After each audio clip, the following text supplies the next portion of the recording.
So, so we have with us Gabriel Lopez, who is joining us even earlier than Mia joined us because he's in LA, to talk about his experiences. And you've watched some of the videos that I shared with you, and there was a couple of pieces from different textbooks.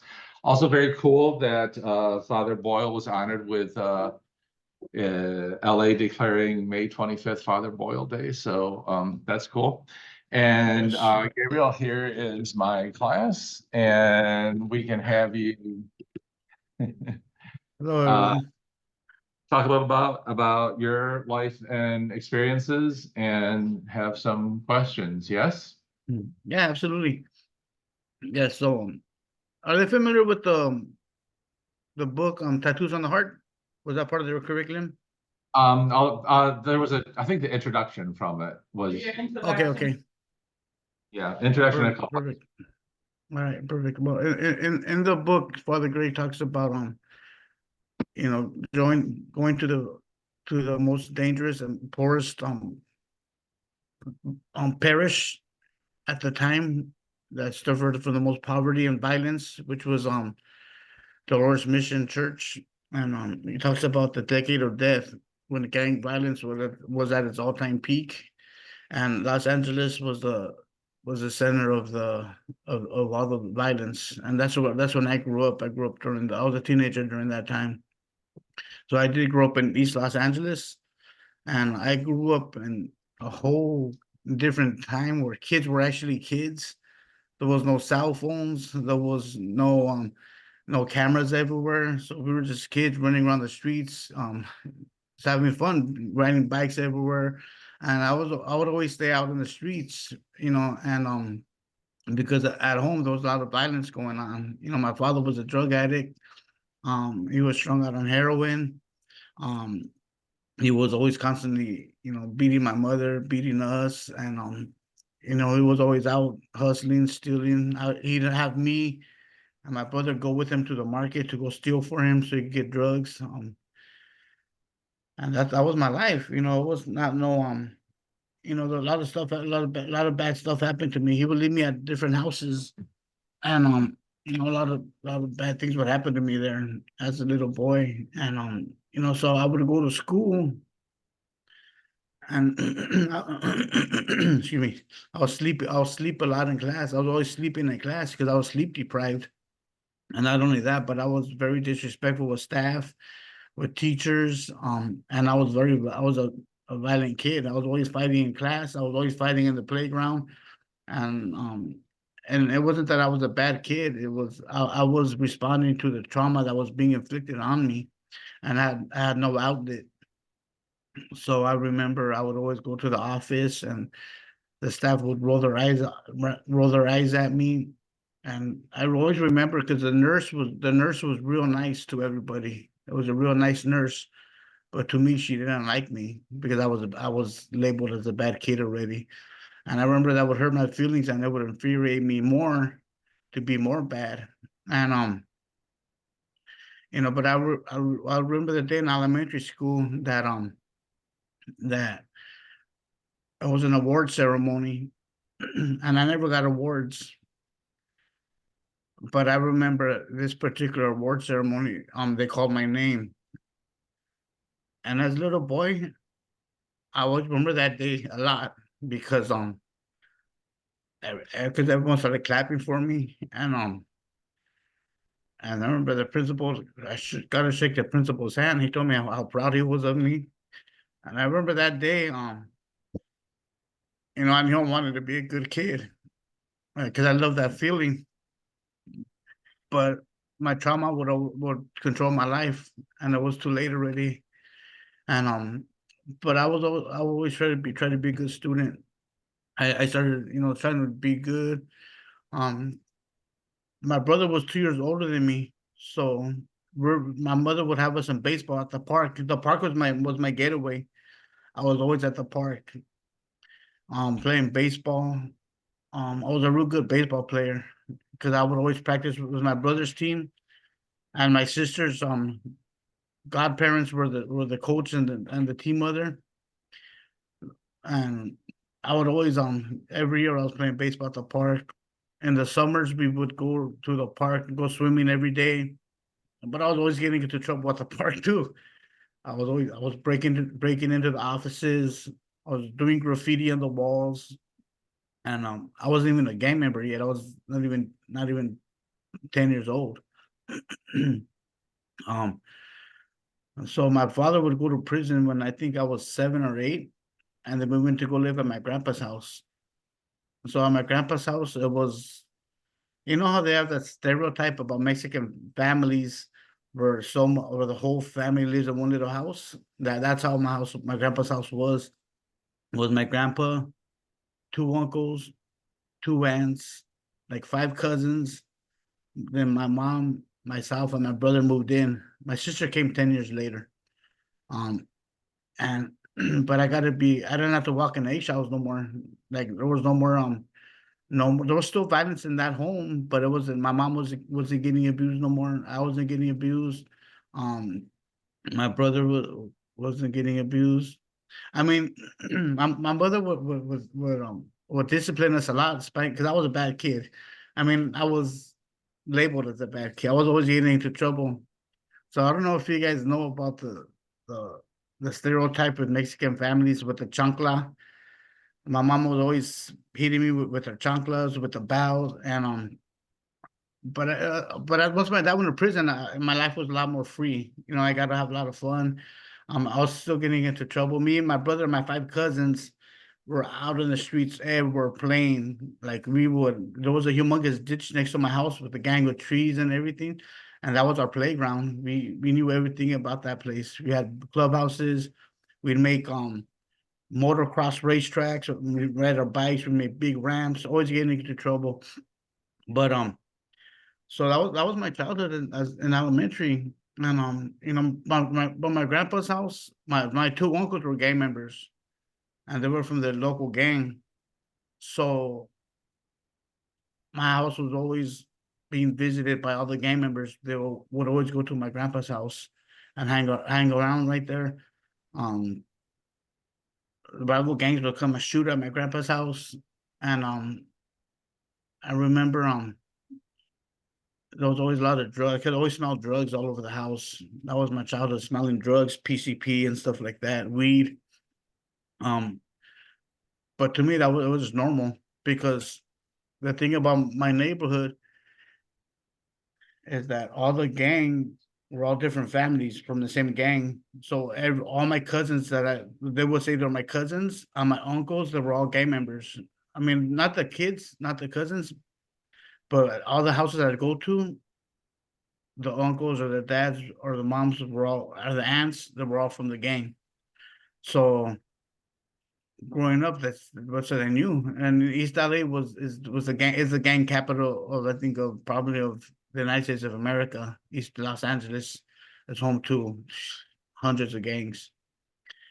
And so for me that's all I knew, and it was just normal. Um so me, my brother, and my cousins would all get jumped into gangs, all of us, and everywhere I went, um, in the city, it's like everyone knew me. I was that kid that even as a little kid, when I'd jump on my bike, I'd go to all the pizza places and I'd fold boxes. But they gave me $1, and back then $1 was a lot. They give me $1, and I would play video games. They give me free pizza. I go to the stores, fold boxes for them. They give me $1. I play video games, buy candy and stuff like that. Um, so by the time I got to middle school, um, my mother got into another relationship. I moved out of my grandpa's house, and it was the same thing like with my dad. This man was very abusive. He was abusive with my mother, abusive with my sister came around back then, but he wasn't abusive with my sister. But with me, he used to beat me up a lot. Um, and I remember I got a hold of a gun, and I remember hiding it in the house, and I would always want think about using it on him. But at that time, I didn't have the courage to, because there was like a lot of violence in the home, and I just had a flashback. I remember one night, you could hear all the screaming and fighting in the room, and I remember I grabbed the gun, and I was tempted to go in the room and shoot him, and I think I was 13 years old at the time, but I didn't have the courage, and so by this time I'm in junior high school, middle school. So I was going to school a lot. I was not getting good grades. I was ditching a lot. I was always getting into trouble at school. And my whole circle of friends were, of course, gang members. You know, everyone that I grew up with, all the families I grew up with. At this time, some of my friends started getting shot and started dying. And I remember that's when I knew that death was a big part of my life. To this day, death is a big part of my life. Um, Doing that work that I do, because I still work with gang members. Excuse me. So I would I remember one day I would come home late from school, like 5 minutes late, and I ran home because I was going to be late. If I was going to be late, I was going to get into trouble, and I was locked out of the house. So I knocked on the door, and my mom's boyfriend opened the door and he punched me in the chest. So he was a big man and he punched me real hard, and I remember losing my breath and falling. Then he closed the door on me because I was 5 minutes late, and I remember like everything was like I was losing my sight, like I was couldn't breathe at all, and that was my last straw. That was my I lost it. I left, ran away from home, and I never went back.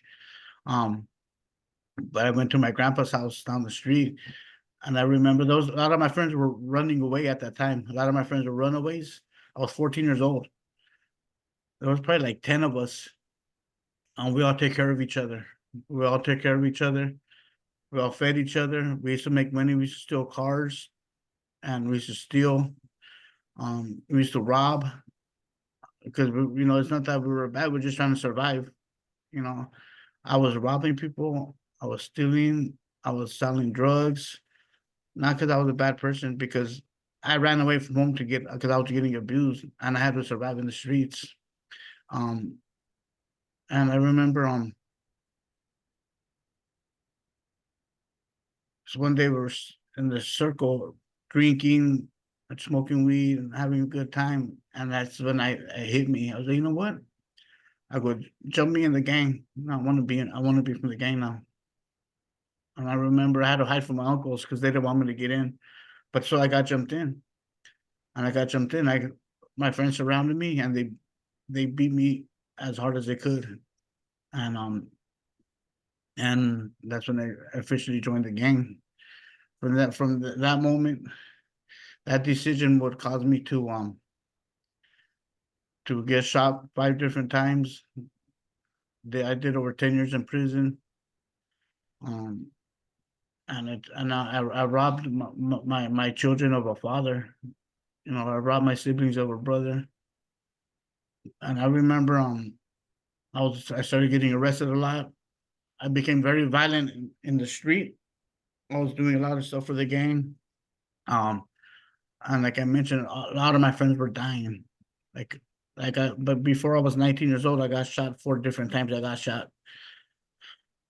Excuse me. And it was just normal life for me though.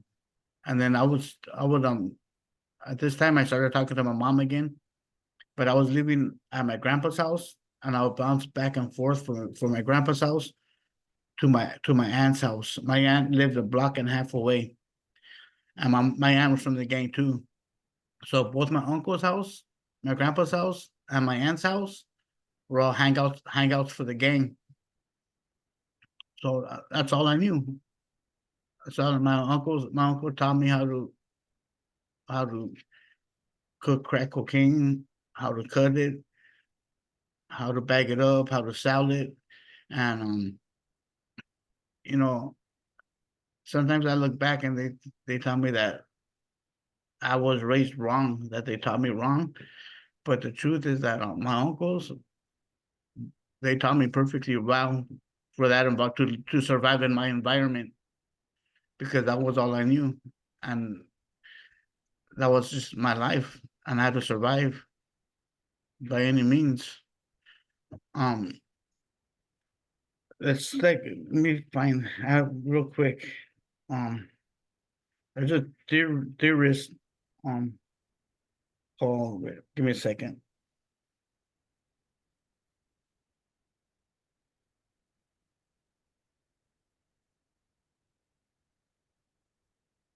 Or Darwin. Darwin talks about survival of the fittest.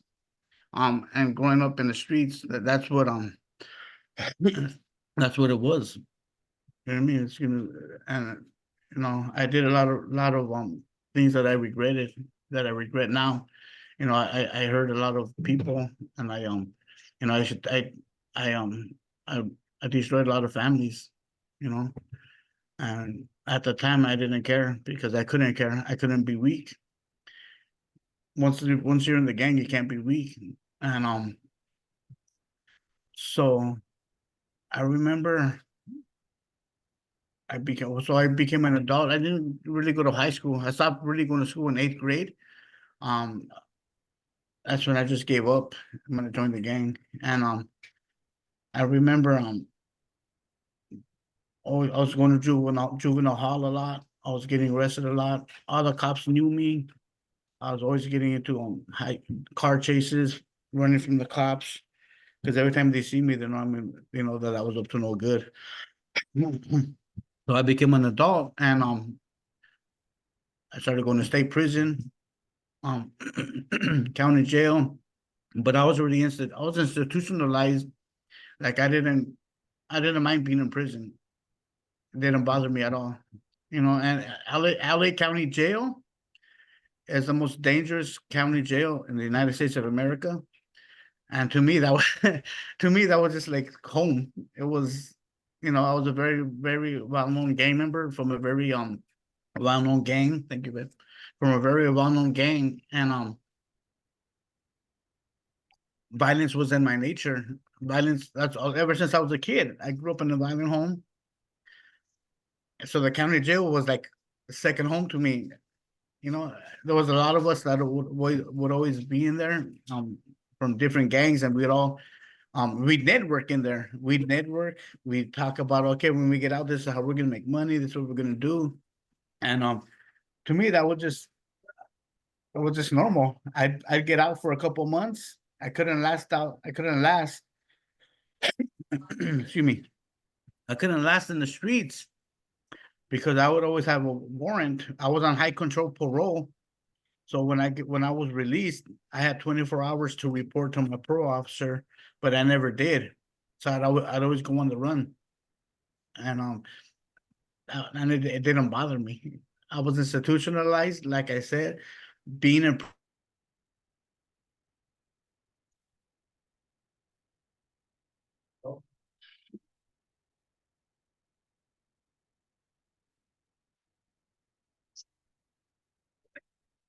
I don't know if it's his end or mine. Let me message him.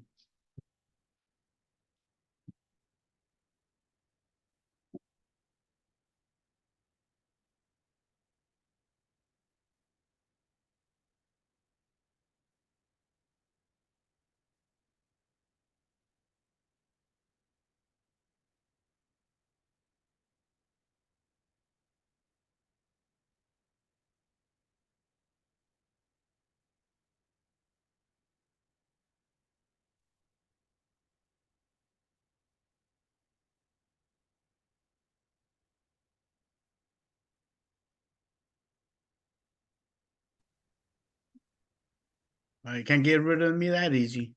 I'm like a ghost that always comes back to haunt. Nah. Yeah. So as an adult, I went 100% full force with my gang. Like I was very well respected. I controlled the neighborhood with drug selling. I had my gang. You can't see it no more, but I had my gang tattooed all over my face. Um, and and I would get shot one more time in the head. Um, and you would think that would stop me, but I didn't care because I feel that was my life destiny. I wasn't supposed to even see 18 years old. Like I said, before I was 19, I got shot 4 different times. So I lived my life like if I was going to die any day. So I lived my life to the fullest. And I got very heavily involved in not only selling drugs, but doing drugs. I became a drug addict. Um, had my gang written all over my body, like all over my body. My gang written all over my face. And you know, as an adult, I was a lot more violent than I was when I was a kid. Especially in the neighborhood. You know, like I said, it was survival. I had to take care of myself, and I had to take care of my gang. By any means. And so I did a lot of violence as an adult too. In prison, I was very violent. And that's just what it was. My mom died in 2008. I remember going to visit my mom, and her telling me she had cancer, and I remember crying. And I remember, my mom ended up leaving that relationship, and she never got into another relationship again. Me and my mom started getting a lot close. My mom raised my sister. My sister's 10 years younger than me. They were best friends. So I would always, when I needed a break from the neighborhood, I'd go to my mom's and stay with my mom for a while. But in 2008, she told me she had cancer. No, 2007. Excuse me. And I would 2 days later, I would get arrested and go to prison. And when I got out of prison, my mom was already on her deathbed, so I got out in time to see my mom, before she passed away. She passed away 2 days after I got out of prison. And I remember that took me to that was in 2008, and that took me to the limit. I was the I was on a rampage in the neighborhood. I was super duper violent, um, very controlling in the neighborhood. Um, and I don't know how I survived, but I did. Which took me to 2013. I remember, I was having another child. I had a son when I was 19. I know what, 17 or 16, I think 16, and my daughter when I was 18. But I would always keep in touch with them, but I would never go see them. They lived in San Gabriel Valley, which is kind of 30-minute drive from East LA. But the truth of my story is that my gang came before my kids, so I was never a father to them. Um, but I remember in 2013 I had another son, and the whole time when the mom was pregnant, like I didn't care. I didn't care that I was having a kid because my number one concern was my gang. And I remember excuse me, seeing my son born. And it's crazy because the whole time I had no intention on ever changing my life ever. I was gonna die a gang member. I was gonna die for my gang. I used to have on my eyelids tattooed "Game Over." So I used to have it tattooed "Game Over" when I close my eyes. So that was my thing. When I die for my gang, I'm gonna be in my coffin, and my homeboys are gonna see me, and they're gonna read "Game Over." And that's how I that's how my life was. Like I knew I was gonna die as a gang member, and I wanted to. That's how I wanted to die. Um, so of course, having my son was not going to change nothing. But for some reason, when he was in the hospital and he was born, and I was sitting there watching him, and I was just watching his stomach moving up and down, and I don't know what happened, but that moment right there, it was the first time in my life that I really, really stopped and thought to myself, like what happened to you? Like, where did you go wrong in your life? And I remember it was that moment, that very moment that I thought to myself, like I don't want to do this no more. Like, and I thought about my other kids that I didn't raise. At this time, they were like probably like 17 and 19 years old, probably. I thought about them, like, and where are they right now? Like, what are they doing? Like, what do they even think about me? And I knew that I wanted to change my life, but I had no idea how to change my life. Like, I literally had my gang written all over my face, never had a job, um, humongous long criminal record. Um, didn't even know how to look for it. I didn't know how to talk to people that were not gang members because that's all I knew ever since I was born. I was born into a family of gang members, so that's all I knew. But I remember, I got arrested like 2 weeks later. It was a parole violation because, like I mentioned, I never reported to my parole officer. So I was sitting in the county jail, and I called my parole officer, and I told him, "Hey, you know what? Like, I really want to change my life, bro, and I don't know how to change my life. I don't know even know where to start." And I remember he picked me up. He released me and he picked me up from the county jail. And he goes, if you're serious about changing your life, first thing you got to do is you got to break your drug addiction. That's the first thing you're gonna do. And so he picked me up and he took me to a drug rehab. And I was in a drug rehab for 6 months. And I was there that my dad went to go visit me, and he told me about Homeboy Industries. So my dad grew up down the street from Father Grace Church, and so I was like, you know what? Let me go see what's up with Homeboy Industries. Let me see what it's about. He goes, yeah, they work with gang members. They help gang members change their lives, get jobs, and everything. So I went to Homeboy Industries, and that decision, that's where my new journey began. You know, I went to Homeboy Industries. First thing I noticed was the place was full of gang members, and I seen a lot of people that I've been in prison with, a lot of people from my gang. I seen a lot of people from everywhere, and I remember sitting in front of Father Greg and telling him, "Hey, Father Greg, you know, like I want to change my life. I don't know how. I need a job. I don't know nothing." And just like he didn't even know me, and he gave me a job that day. And he said, "Your job is to change your life. I'm going to pay you to change your life." So I started doing a lot of classes, anger management classes, parenting classes, a lot of therapy, a lot of therapy. You know, it was crazy. Therapy was very important, very, very important part of my life. Um, I, I had to, I had to relive my childhood to the trauma that happened to me, and I had to heal from it. And not only that, but I had to understand what I did to other people, the pain I've caused to other families, and I had to forgive myself. And it was a lot of work, but I started doing all the work at Homeboy Industries. I went to I got a job in the cafe. I was working in the cafe. I was washing dishes. I was doing customer service, and I started doing tattoo removal.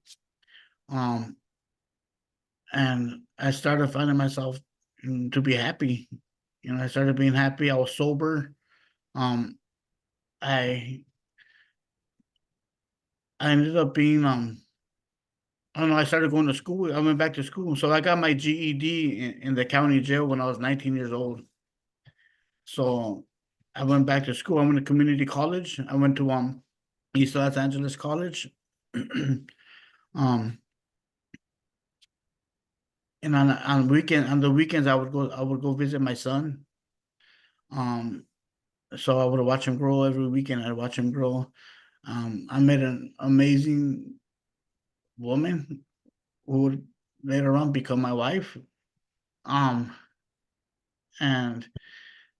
it's funny because um how I met her was just like what I'm doing right now in person. I was at a speaking engagement, and and we just met, and we were friends for years before we started dating and stuff like that. But don't get any ideas, ladies. I'm taking nothing. Yeah, but definitely that's how I met my wife. She's right here. And I would things started happening. I ended up graduating from East Los Angeles College with two associate's degrees, um associate degree AA in sociology, and the other one in social and behavioral sciences. Um, um, I will still see my son every weekend. Um, Started dating my partner. A lot of things started happening. Um, I moved out of the cafe and Homeboys, and I ended up being a navigator, which is like a mentor. So I would mentor the homies coming through the program, the same program that changed my life. Now I'm mentoring homies coming through the program, and I was doing that for 3 4 years. I went to Cal State, University of Cal State Los Angeles. I ended up graduating from there with a bachelor's degree in sociology. Um, and at the and it's crazy because at the time I would find out that my son was reliving my childhood at his mom's house. And so what I did was I removed my son from his mother's care, and I fought to for me to raise him instead of her, and I took her to court, and I fought for my son for 2 years, and I was given 100% custody of my son. So so just I just look at my life, so now I got my bachelor's degree. I have 100% custody of my son. I've had him for 4 or 5 years now. Um, and just like me knowing the important part of my life was therapy. So I had my son in therapy for like 3 years. Because he was growing up in an abusive home at his mom's house. So I put my son in Taekwondo. So my son has 4 gold medals in Taekwondo. We just came back from up north in Fresno. So he made it to state championships. He's halfway to a black belt, and he's an amazing kid. I was, because of the changes I made in my life, I was able to divert his life growing up in the community and bring him with me.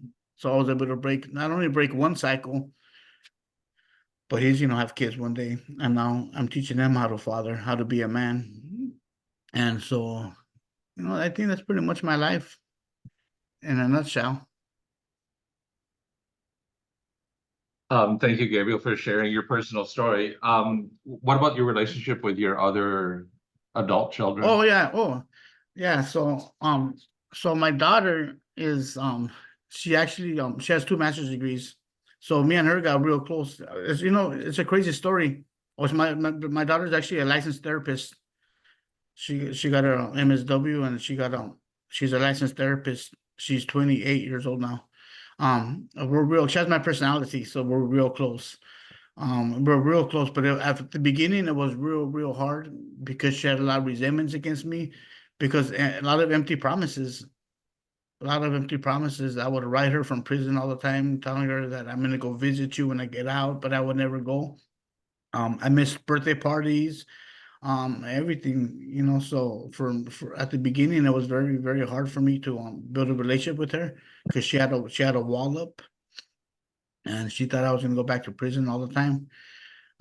Any given day, she thought I was just gonna go back to prison because that's what she was used to. But yeah, me and her are super duper duper close. I actually have two granddaughters. Um, and so my daughters are getting married next year. Um, and yeah, and my son, he's 30. So my son was he was following my footsteps for a long time. He still kind of is. He's not a gang member, but he's an addict. So he was also diagnosed with schizophrenia.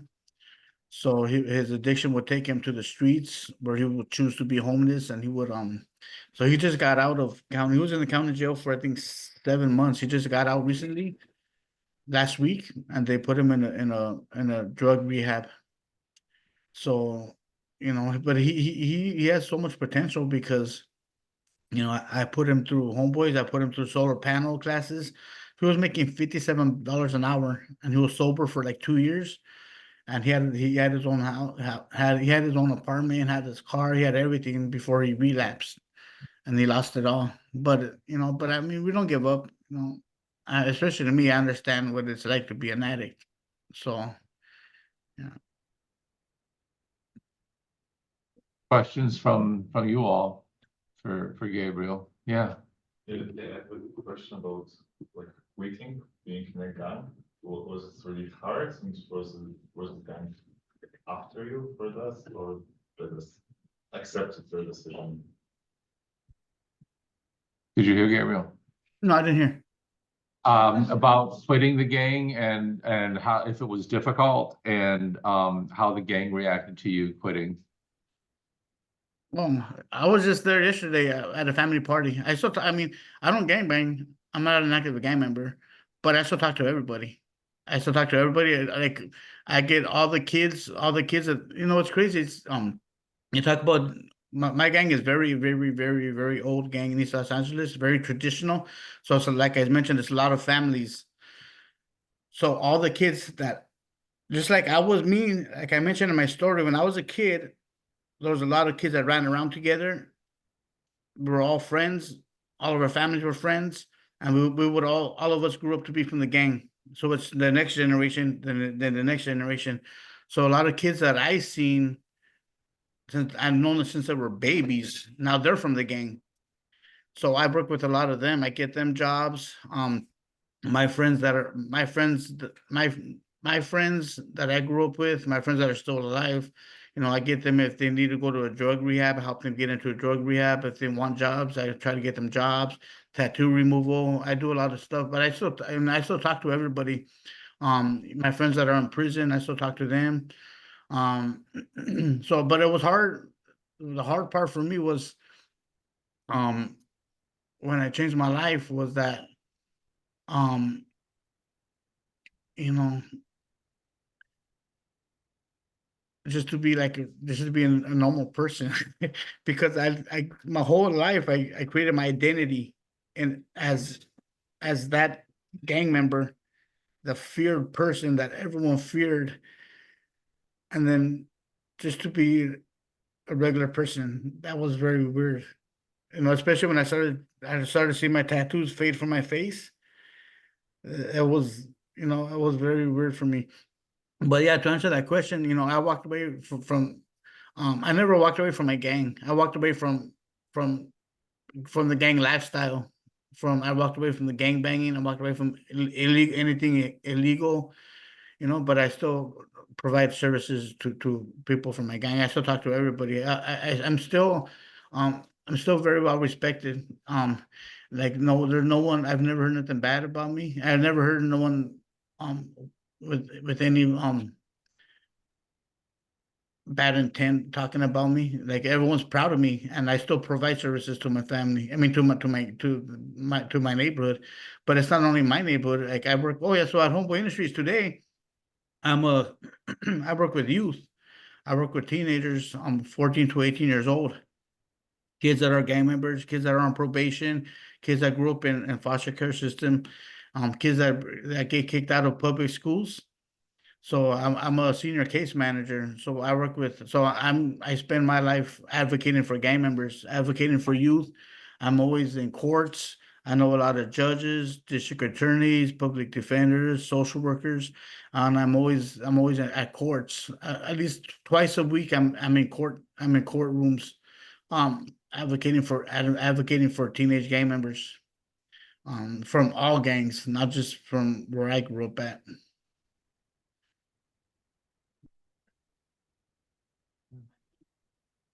So I have a question because there's like a lot of your talks posted on on the internet.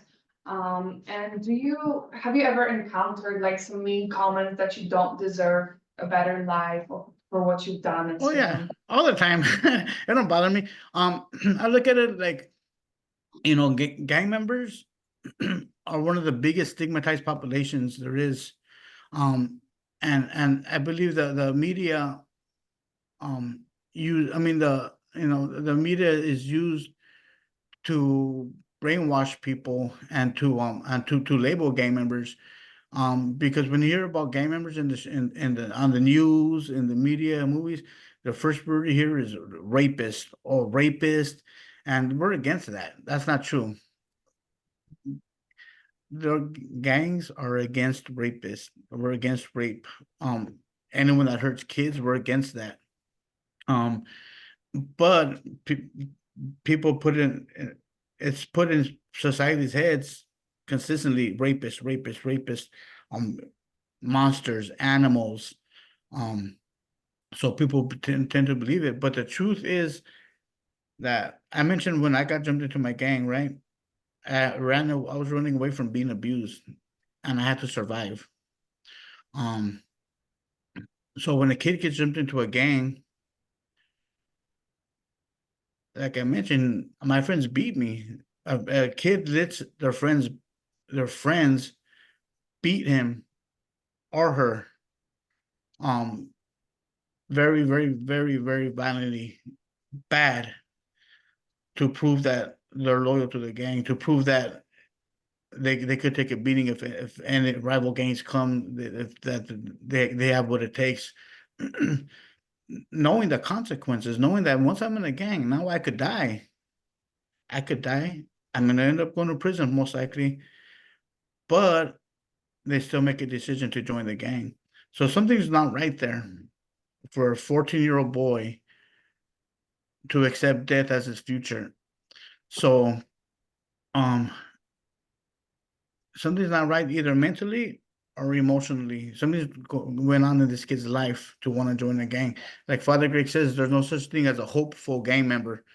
No one joins a gang saying, you know what, I want to visit the world. I want to go to Amsterdam one day. I want to. No, when you join the gang, that's you give up on life, and this is you accept your fate, and this is what it is. So, there's always people. There's always conservative people. There's always two ends of the spectrum. We have people that are gang members and advocate for gang members, and you have people that are against gang members that think gang members are rapists, they're monsters, they're killers, and stuff and that. But the truth, like I mentioned, that's the thing. That's the terms that you hear: rapists, monsters, killers. I'm sorry to say, but there's cops that are rapists and killers too. You know what I mean? There's Marines that are rapists and killers, but they use it just to label gang members all the time. So yeah, of course, I've heard a lot of comments, but it don't bother me at all. I wanted to ask you if maybe there is some sort of pattern with religiosity among like ex-gang members that like, you know what I mean, that the religion is like the important part of the like conversion for majority of ex-gang members, or do you know any that are like atheists? Yeah. So for religion, okay. First, there's a church called Victory Outreach. It's a Christian church, and they're all over Los Angeles. I think they're all over. That might be. I think I don't know if they're nationwide or, but it's mostly everyone there are former gang members, and mostly all the pastors are former gang members. And it's funny, but at Homeboy Industries, Father Greg don't he never ever I've never heard him tell someone to go to church. He don't push religion on nobody. I've never heard him do it. I'm more of a spiritual person as opposed to religious, and I grew up very Catholic. My mom, we used to go to church on Sundays. Me, my brother, my cousins, we go to church, and then we'd steal from the church too. That's but we were, we go to the church. I was baptized, made my communion, confirmation. So my kids did, my son did. We all got baptized. Um, but here's the thing with that. For me, my own personal beliefs. Um, once I begin to educate myself, and I started to know, learn about about me being a Chicano in Los Angeles, how religion was forced on us, on my people, and our women were raped and stuff like that, and we were forced to practice a religion. So for me, it's kind of like I'm conflicted with religion. For me, I'm very, very, very conflicted with it personally. So I go in, I have different um opinions sometimes, but then sometimes I go back and forth, and yeah. But mostly, I'm more spiritual.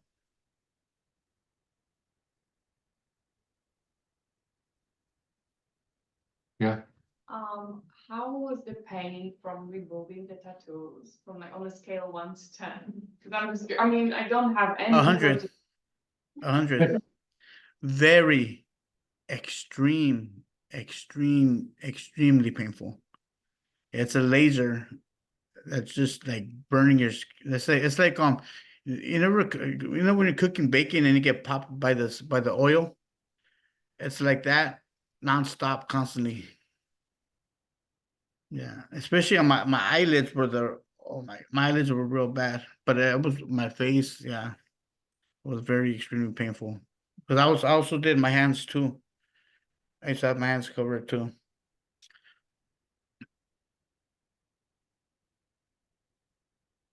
You have an experience that you can like label as most rewarding since joining Homeboy Industries? Um, I'd say like every day it's just like to me it's just like heaven on earth. It's just actually I got right now next week on June 4th is our yearly graduation. So my teenagers that I work with, I have 30. We have I think 28 of them graduating high school. So for me that's all year long. There's you don't know how much fights I have. I break up fights. How much of my kids got incarcerated. Um, Deaths in the past last year. Four of my teenagers from Homeboys got killed. They were murdered. So there's a lot of deaths. There's a lot of everything. But every year their graduation, that's the ultimate payday for me. Watching these kids graduate high school, especially knowing their stories. A lot of them had very, very, very similar childhoods like mine, but they were able to make it to high school and to graduate. And then I create plans for them, try to get them enrolled in college, get them careers, get them, yeah. So for me, that's the ultimate one. Every year is our high school graduation.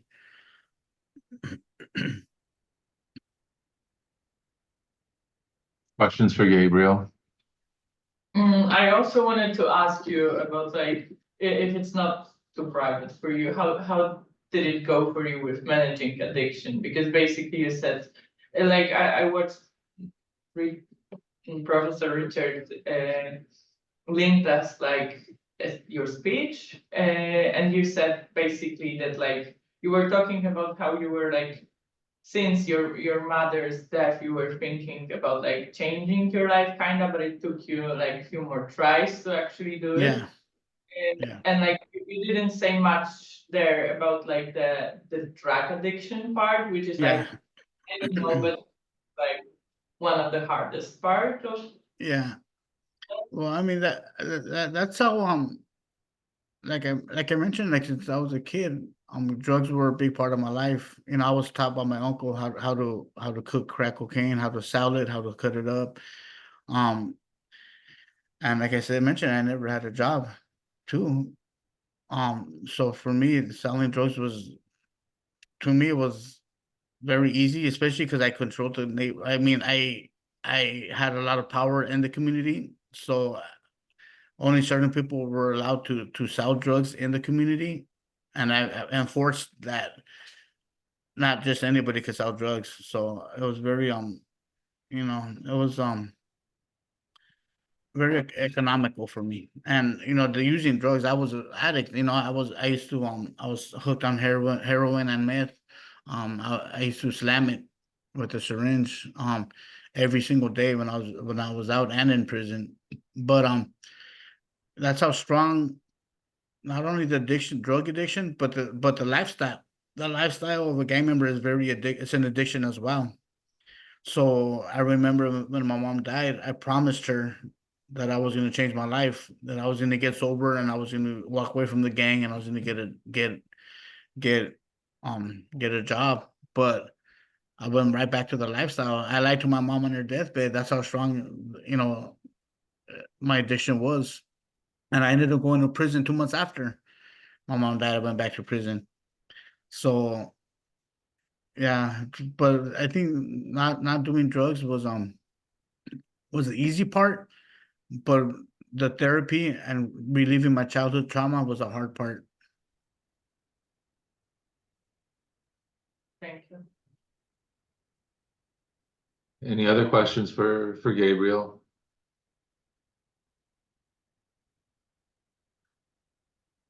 No?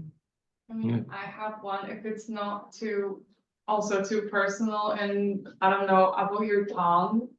Was that like, cause we talked that it's, like that snake tongue. And Oh yeah, yeah, Yeah. and it was supposed to be, so it wasn't just done to look more badass, or was it just like, or Yeah. was some time? I was bored. I was in prison. I was bored. I was like, you know what, just yeah. Yeah, like mostly all my tattoos, all my face tattoos, everything I was in prison. Like I said, to me, I was just bored. I was like, and a lot of people were doing it. I was like, let me do it. Let me do it too. Yeah, yeah, I thought it was cool. I thought it was cool. It was a long time ago. But yeah, Okay, thank you. Any other questions for Gabriel? No? Gabriel, it's good to see you again. you too. You too. And, thanks for taking the time to do this. You're off today, right? Always, 'Cause bro. Yeah, I'm off. Yeah, that's why I picked today.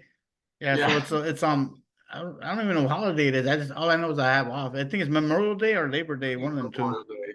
I got them mixed up too earlier today, but I think it's Memorial Yeah, Day. yeah. Well, it's good to see you, and You too. hi, son and your wife, and we'll talk again soon, okay? Perfect. All right, Richard. Bye bye. Thanks.